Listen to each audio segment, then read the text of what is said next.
I didn't want anyone running their own race. And if I was going to lose, I wanted to lose my way. And I wasn't fucking afraid to die out there. This is what I wanted to do.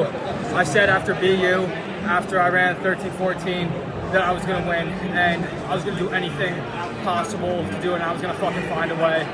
And right when I crossed that finish line, I wanted to collapse. And I'm honestly just disappointed in myself.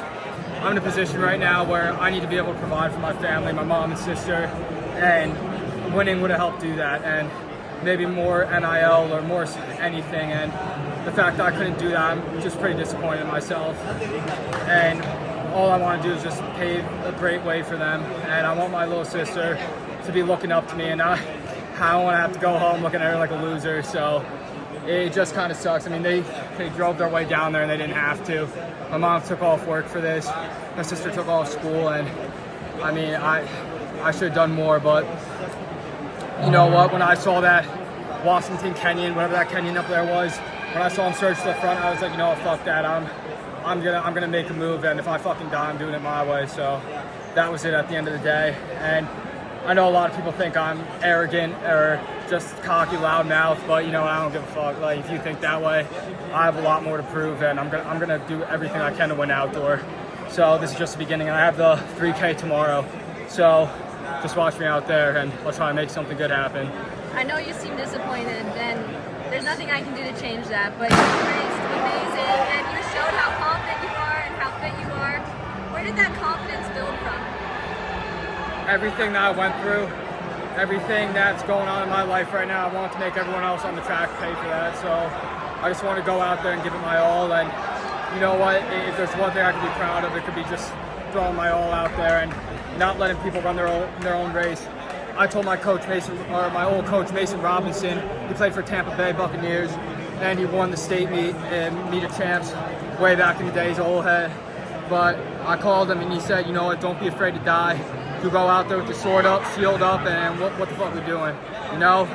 So that's kind of where that confidence came from. And I never go into a race thinking I'm going to lose. I want to do everything I can to win, because to me it's honestly not even about winning. It's just I can't let myself fail. You know, I think I was talking to Marcus O'Sullivan, our coach, and he said that not being able to lose, not having that ability to lose and being afraid of it is much more of an emotional driving factor than wanting to win. Because wanting to win, it's just you're out there, you're wanting your best.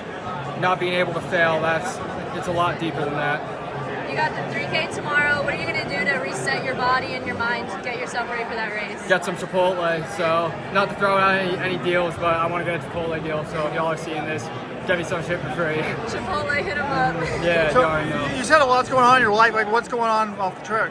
I mean, I want to keep my cards close to my chest, but there's just a lot going on. And right now, in this past year, I've pretty much had to just provide for my family and for my mom and sister. So there's just a lot going on. I'm the man of the house now, and I want to be there for my mom. I want to be there for my sister, and this is my way of doing that. I just need to make both of them proud. You know, I didn't grow up with a big role model in my life. I was kind of lacking that, and it shows through my vocabulary and the way I probably present myself. But my high school coach kind of stepped in as that, and he's someone who I look up to greatly, Rob DeFilippis. He coaches at Red Bank Catholic in New Jersey, and he pretty much just gave me the confidence I needed through high school, and he pretty much helped me pave a way. And a man named Ryan Grody too kind of stepped in as that. Ryan Grody, he ran for Portland back in the day, and he's really well affiliated in the running world.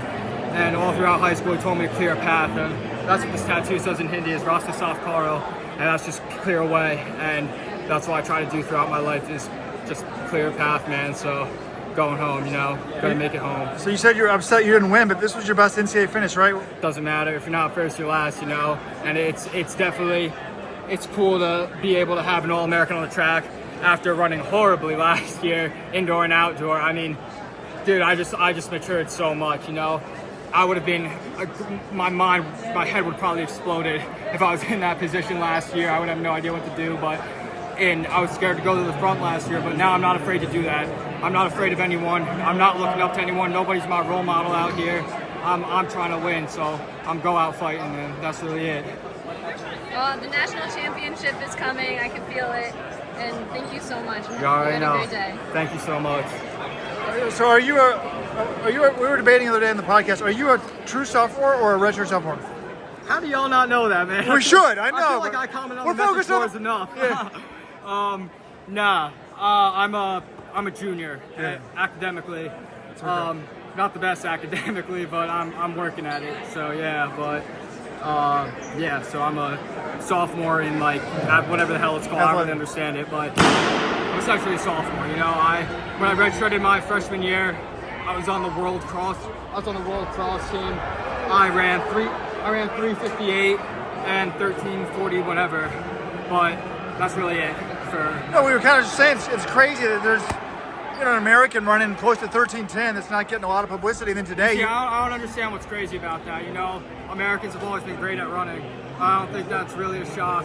I mean, you could say Kenyans dominate the sport, but who cares? Like Kenyan, American, Australian, Canadian, doesn't matter. At the end of the day, we're all just a bunch of fucking silhouettes, man. We're all a bunch of figures, and it's just who wants it bad enough on the day and who's willing to fight for it. And I put my all out there, and I don't know who came away with the win, but those guys passed me. They didn't give up when I threw in that surge, so all credit to them. They're great runners, and they're people that I'm going for their heads outdoor, and then the 3K tomorrow, so yeah. All right, well, good luck tomorrow. Thank you, sir.